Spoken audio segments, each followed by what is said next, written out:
Bonjour mes frères et mes sœurs et bienvenue à ce nouveau programme Thème du samedi. Et ce programme consiste que chaque samedi, nous parlerons d'un thème avec la grâce de Dieu. Et aujourd'hui, le thème que nous allons voir se trouve dans le livre de Marc, chapitre 16, verset 20. Et nous lisons la parole au nom du Père, du Fils et du Saint-Esprit. Et la parole de Dieu dit ainsi: Car à eux, ils s'en allèrent prêcher partout. Le Seigneur travaillait avec eux et confirmait la parole par les signes qui l'accompagneraient. Alléluia. Ce verset parle des apôtres qu'ils allaient prêcher de partout et le Seigneur travaillait avec eux. Les apôtres devaient croire ce qu'ils disaient, croire à la parole, travailler, et la parole se confirmait par des signes d'accompagnement, des guérisons, des dons de langue, car la parole doit être accompagnée de la vérité, et la vérité doit être accompagnée de notre foi. Et la foi s'appuie sur la vérité des Saintes Écritures au nom de Jésus. J'ai dit que la foi s'appuie sur la vérité, sur la parole de Dieu. La foi n'est pas une question d'intensité, frères et sœurs, mais de fondation. Car beaucoup pensent que croire consiste à faire plus d'efforts, ou prier plus fort, ou se discipliner davantage, se convaincre mentalement. Mais pourtant, la foi biblique ne repose pas sur la performance humaine, mais sur la vérité de la parole de Dieu. Alléluia.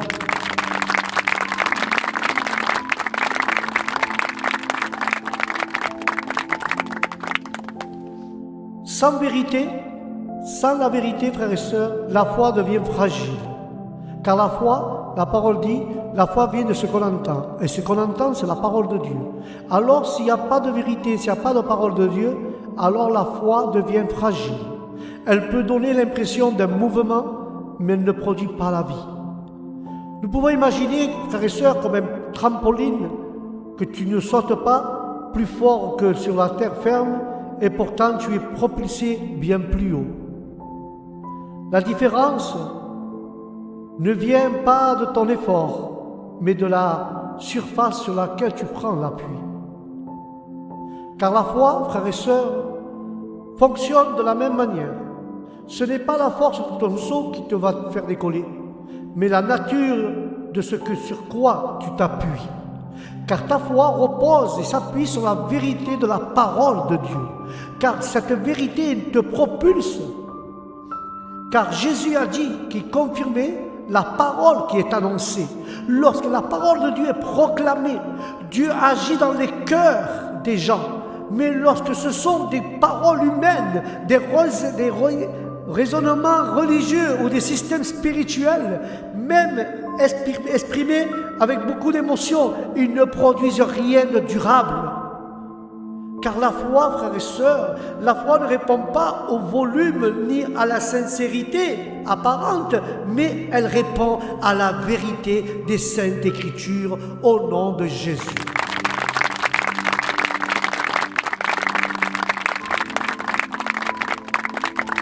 Car beaucoup de croyants pensent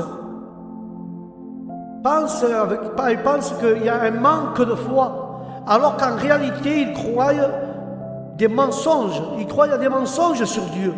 Et c'est pour ça qu'il y a ce manque de foi, parce qu'ils croient des mensonges que le diable met sur le divin. Le diable peut te dire que Dieu ne guérit pas, que Dieu ne peut pas faire rien pour toi. Donc, beaucoup de croyants croient les mensonges sur ce qu'on dit sur Dieu.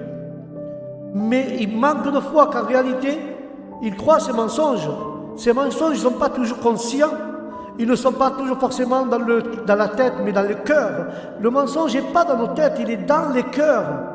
Et or, c'est une partie du cœur qui nous fait réagir et que nous prenons des décisions et que nous interprétons ce que Dieu fait ou ne fait pas.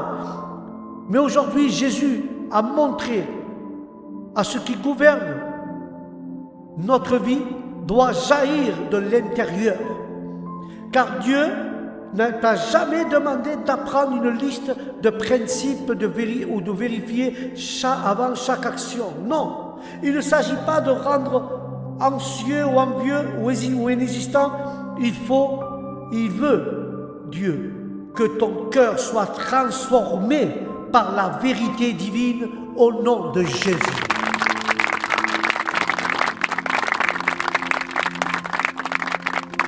Tout cela pour qu'enfin tes relations deviennent naturelles et alignées avec Jésus-Christ. Lorsque la vérité remplace le mensonge, la foi cesse d'être un effort et devient une réponse simple à ce que Dieu a déjà dit. Si certaines promesses te semblent inaccessibles, ce n'est pas parce que Dieu refuse d'agir, mais parce que ta foi s'appuie peut-être encore sur une vision déformée de qui il est, de qui il est vraiment. C'est pour ça, qui il est vraiment Dieu. Il est tel comme il est, qui il est vraiment. Car la foi authentique commence dans la parole de Dieu. Et la parole devient ton point d'appui. Comme un sol sur lequel tu peux sauter sans crainte. Et je voudrais te dire que tu dois reconnaître ça devant Dieu. Et je vais t'inviter à parler avec Dieu ce soir et dire, Père, je reconnais que ma foi c'est parfois appuyé sur mes efforts plutôt que sur ta vérité. Alors, demandez à Dieu qui vient éclairer ton cœur. Déracine des mensonges que tu crois en toi et établis-toi sur la parole, car la parole est comme une fondation dans ta vie. Alors, choisis de t'appuyer sur la parole et pas sur les mensonges et écoute ce que Dieu dit. Alléluia.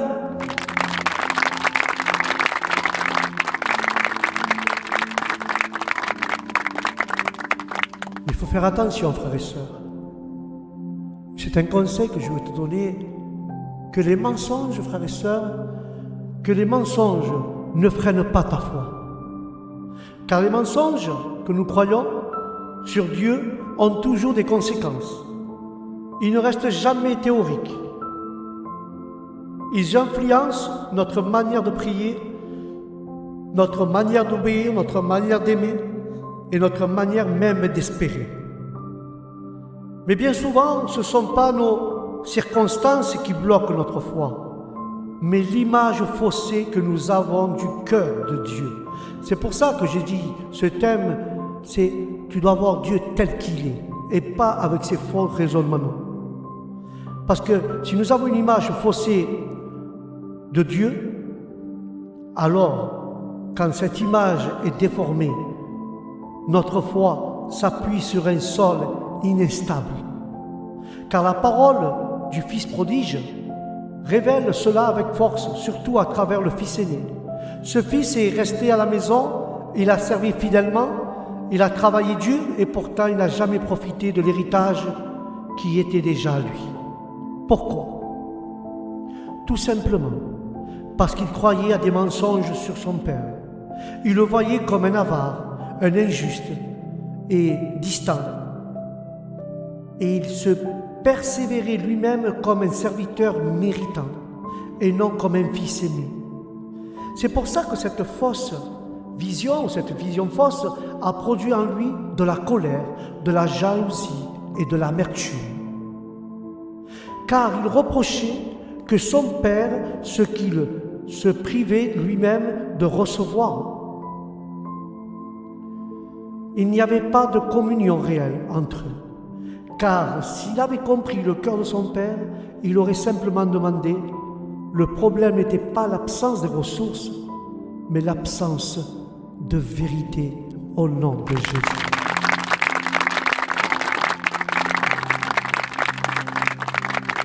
La même dynamique apparaît dans la parabole des talents, frères et sœurs.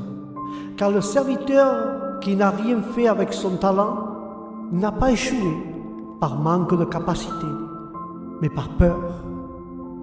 Alors, il n'a pas osé d'essayer car il voyait son maître comme dur, exigeant et injuste. Il pensait que la demande de son maître n'était qu'un piège ou une mission vouée à l'échec pour pouvoir ensuite être puni. Mais pourtant, frères et sœurs, le maître se révèle d'encouragement. Et il encourage. Et le maître, il était juste et généreux. Mais il félicite les serviteurs célèbres de leur progrès. Il les rend autonomes et partage sa joie avec eux au nom de Jésus.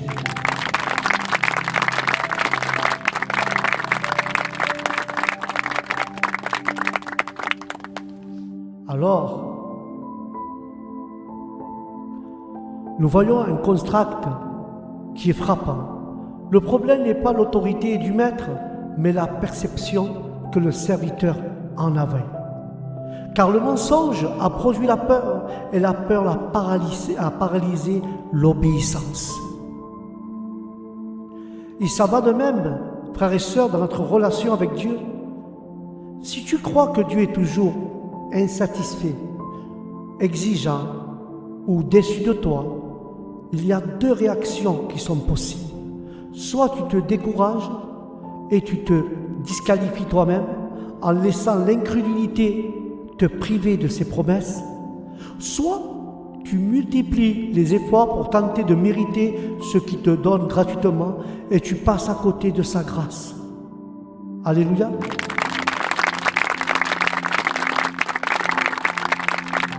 Vois Dieu tel qu'il est, mon frère.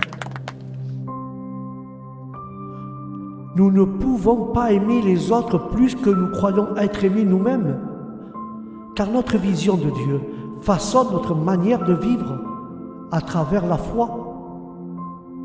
Tant que le mensonge n'est pas remplacé par la vérité, la foi reste limitée. Mais lorsque la vérité sur le cœur du Père ou sur le cœur de notre Dieu s'installe, alors la foi retrouve toute sa liberté au nom de Jésus.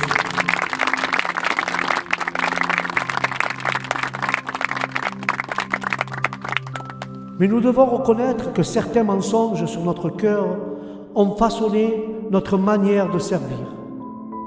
Nous pouvons dire au Seigneur, pardonne-moi d'avoir cru que tu étais dur ou distant. Viens restaurer ma vision de ce que tu es vraiment, Seigneur. Car le monde me dit des mensonges, mais je veux savoir ce que tu es vraiment toi, Jésus. Et je choisis de te faire confiance et de vivre comme un enfant en aimant son propre Père. Et je demande au Saint-Esprit de corriger ce qui ne lui ressemble pas au nom de Jésus.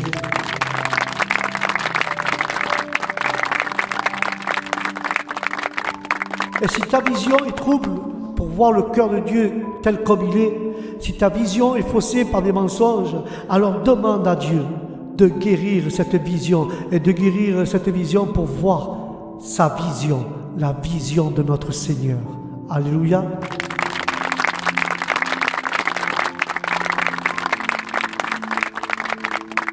Il n'existe qu'un seul Dieu dans la Bible, mais beaucoup de chrétiens vivent avec une image déformée de lui. Sans rendre compte, frères et sœurs, nous ne rendons pas compte que nous mélangeons parfois le cœur de Dieu avec les attitudes de ceux qui nous ont détournés. Mais bien très souvent, les premières personnes qui nous ont transmis une fausse vision, une vision faussée de Dieu, sont nos propres parents. Des fois, avec certaines autorités spirituelles. Ce ne sont pas de mauvaises intentions, mais des limites humaines. Même si tu aimes tes parents et que tu es reconnaissant envers eux, qui t'ont annoncé l'Évangile, aucun d'eux ne représente parfaitement Jésus. Il est donc très probable que tu aies cru à un moment donné des mensonges sur Dieu à cause de paroles entendues, des aptitudes vaincues ou expériences douloureuses. Mais ces mensonges, frères et sœurs, des fois façonnent silencieusement ta relation avec ton Créateur.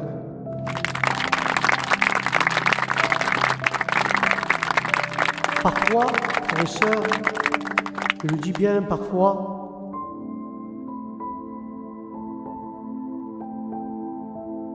si l'amour que tu as reçu était conditionnel, tu peux croire que Dieu t'aime seulement quand tu fais le bien.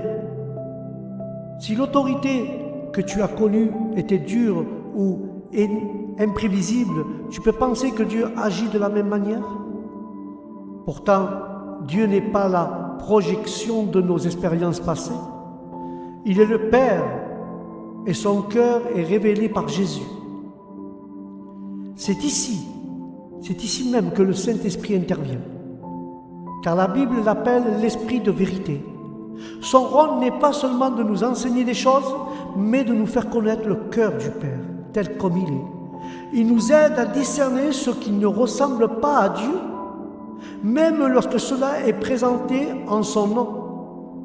Mais en passant du temps avec le Saint-Esprit, frères et sœurs, nous apprenons à reconnaître la voie de la vérité au milieu des mensonges, au nom de l'Éternel.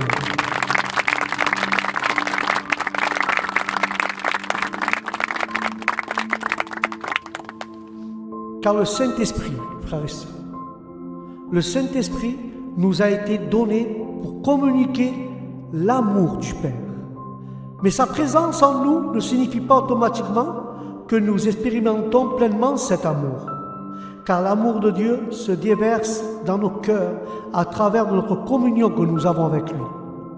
Plus nous cultivons cette relation et cette communion, plus cet amour devient une réalité vécue et non une simple idée. Alléluia. Car la Bible décrit que cet amour, c'est comme un déversement continuel. Ce n'est pas une dose unique reçue une fois pour toutes, mais une cascade sous laquelle nous sommes invités à demeurer. Quand nous restons en relation avec le Saint-Esprit, l'amour du Père coule librement dans nos cœurs et guérit progressivement notre image de Dieu. Alléluia.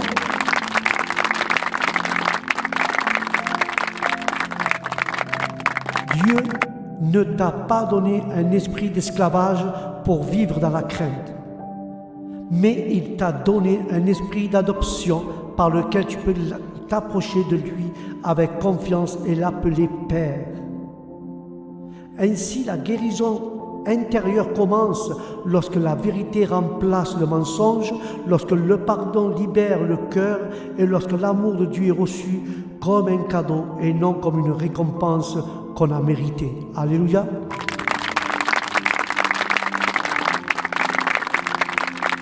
Mais demande au Saint-Esprit et à l'Esprit de la vérité qui t'ouvre ton cœur et qui te montre les mensonges que tu as crus sur Dieu. Et à cause de ces expériences passées, dis à Dieu qui te pardonne. Dis Seigneur, pardonne-moi de d'avoir laissé ton amour de côté, d'avoir laissé ce que j'ai cru, ces mensonges, de ne pas avoir connu avant. Mais laisse-moi, Seigneur, laisse-moi que ton amour guérisse ma vision. Que ton amour, Seigneur, déversé sur moi, guérisse ma vision.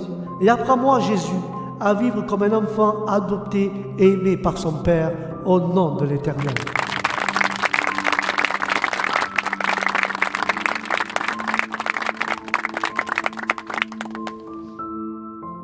Et si tu veux que l'amour guérisse ta vision, alors tu dois demeurer sous la cascade de l'amour de Dieu. Beaucoup de croyants savent que, dans leur tête, que Dieu les aime. Mais ils peuvent même le confesser avec leurs lèvres. Mais pourtant, dans la vie quotidienne, cet amour ne semble pas toujours réel, constant ou suffisant. Car la raison est simple. Connaître une vérité ne signifie pas encore la vivre. L'amour de Dieu n'est pas seulement une information à croire, c'est une relation à cultiver. Car la Bible nous montre que l'amour de Dieu est déversé dans nos cœurs par le Saint-Esprit.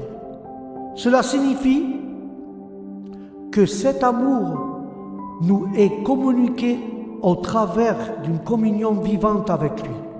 Car le Saint-Esprit n'est pas venu seulement pour nous convaincre de péché ou nous donner des directives. Non, mais son mandat est aussi de nous faire expérimenter l'amour du Père de manière concrète et continuelle.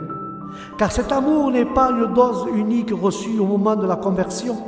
Il est décrit comme un déversement, l'image de celle d'une cascade. La source ne s'arrête jamais, mais encore faut-il y rester sous l'eau pour être continuellement rafraîchi.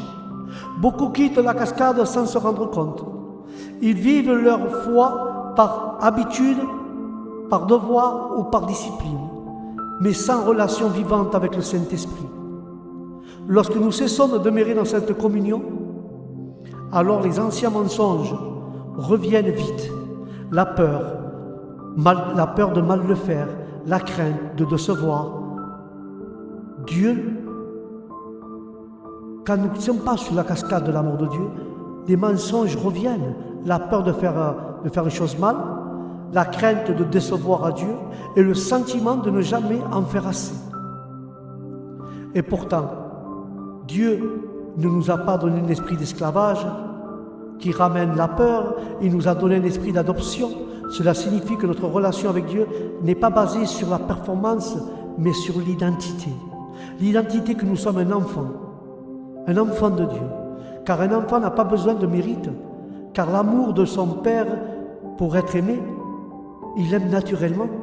Il apprend à marcher parce qu'il est encouragé, il est célébré et sécurisé, car Dieu agit de la même manière avec nous.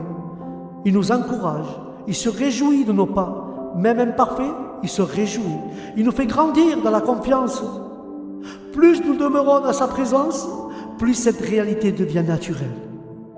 Alors demeurez sur la cascade de l'amour de Dieu qui va transformer votre foi. Ne nous servons plus Dieu par peur, mais nous le servons par amour.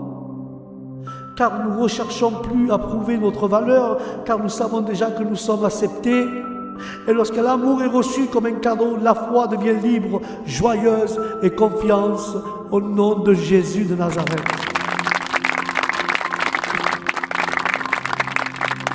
Alors si tu peux marcher dans la foi, ou si tu peux marcher dans une foi active, par la vérité de la parole de Dieu, tu as besoin de cultiver cette relation avec le Saint-Esprit chaque jour pour mériter l'amour de Dieu.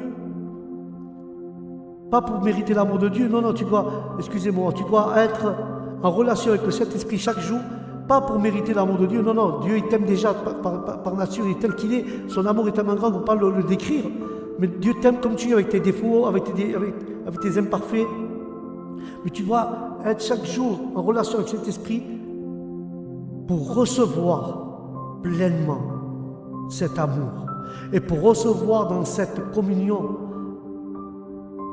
les choses que Dieu a pour toi, pour ta vie. Et c'est dans cette communion que les mensonges perdent leur pouvoir.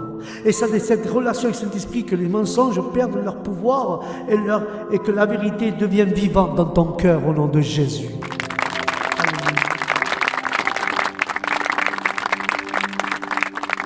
Alors ne cesse jamais de dire merci Seigneur pour ton amour qui ne cesse jamais de se être déversé dans mon cœur. Merci Saint-Esprit, apprends-moi à demeurer dans ta présence. Je refuse de vivre dans la peur ou dans l'esclavage. Je choisis de recevoir ton amour comme un don et de marcher comme un enfant adopté. Seigneur, dis-moi simplement que tu veux me recevoir avec amour, car je sais que tu es le Dieu tel que tu es, Seigneur. Tu es un Dieu d'amour, un Dieu de compassion qui aime ses enfants. Seigneur, je te vois tel comme tu es, avec un grand cœur et une grande miséricorde et un grand amour pour tes enfants au nom de Jésus.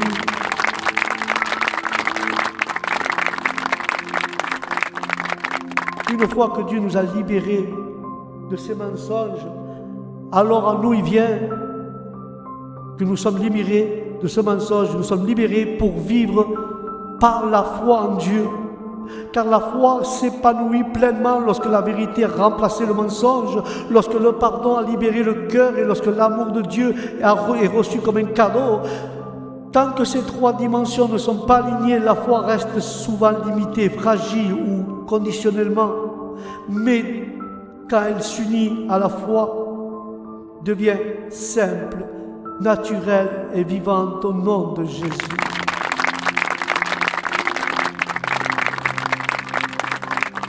Car la parole, la vérité, la parole, l'esprit de vérité qui est le Saint-Esprit, la parole, nous libère d'abord de ce que nous croyons à tort sur Dieu.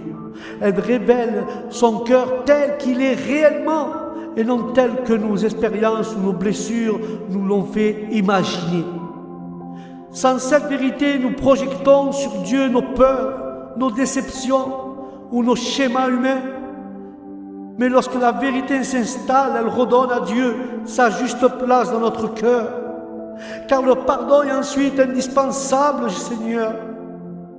Tant que certaines blessures restent actives, elles nourrissent les mensonges et ferment notre cœur à Dieu. Pardonner, frères et sœurs, pardonner ne signifie pas nier ce qui a été vécu, mais choisir de ne plus laisser ces expériences définir ta relation avec Dieu. Car le pardon libère. Le pardon est l'accès à une relation saine et restaurée, où la foi peut à nouveau respirer au nom de Jésus.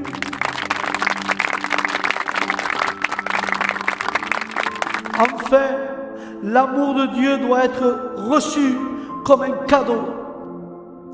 Tant que nous cherchons à le mériter, nous restons dans une logique d'effort et de peur. Mais lorsque nous acceptons que cet amour est donné librement, sans condition, alors quelque chose change profondément. Nous cessons de nous juger en permanence. Nous cessons aussi de protéger nos exigences sur les autres, car la foi devient alors une réponse d'amour et non une tentative de performance. Car la Bible nous montre et nous dit bien clairement que Dieu célèbre la croissance, même imparfaite. Il encourage les premiers pas que nous faisons. Il se réjouit des progrès et il marche avec ses enfants dans le processus.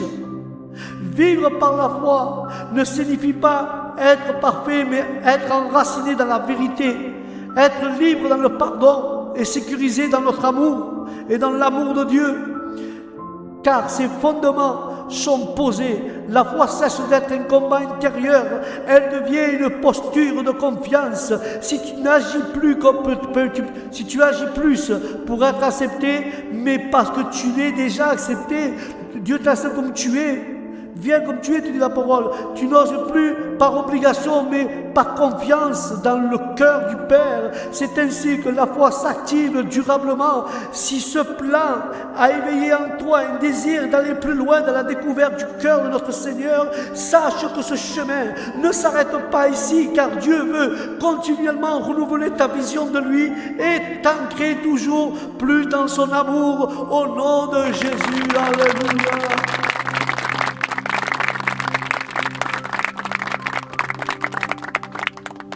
Remercie le Seigneur pour la vérité qui t'a libéré, pour le pardon qui t'a restauré ton cœur et l'amour de Dieu que tu reçois comme un cadeau. Choisis ce soir de vivre par la foi et non par les mensonges. Enracine-toi de ce que Dieu dit dans sa parole et dis à Dieu qui te conduit chaque jour dans une relation plus profonde avec lui. Choisis consciemment de recevoir son amour sans condition. Alléluia. Et je vais conclure avec cela. La foi s'appuie sur la vérité et non sur les mensonges. Les mensonges vont t'effréner ta foi. Mais si toi, tu dois guérir cette vision de Dieu, alors laisse que Dieu guérisse ta vision pour que tu puisses voir la vision de Dieu. Et si tu veux continuer à guérir, alors demeure sous la cascade de l'amour de Dieu. Et quand tu demeures, quand Dieu restaure ta vision, et quand tu demeures dans la cascade de l'amour de Dieu, alors tu es libéré pour vivre dans la foi et non dans les mensonges, au nom de Jésus. Amen et amen. Voilà mes frères et mes sœurs.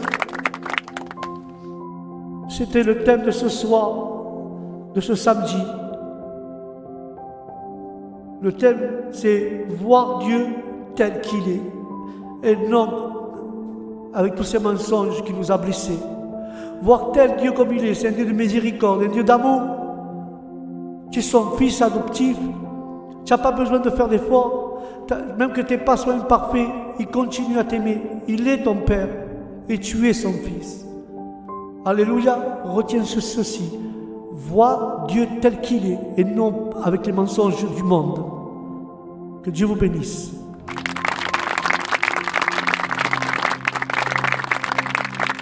Voilà mes frères et mes sœurs, c'était thème du samedi. Le thème c'était voir Dieu tel qu'il est. Sur ce, je vous dis à samedi prochain. Que Dieu vous bénisse et que la paix de Dieu soit avec toute votre famille dans vos cœurs et surtout que le Saint-Esprit vous conduise dans toute la vérité des Écritures. Je vous dis à samedi prochain. Shalom.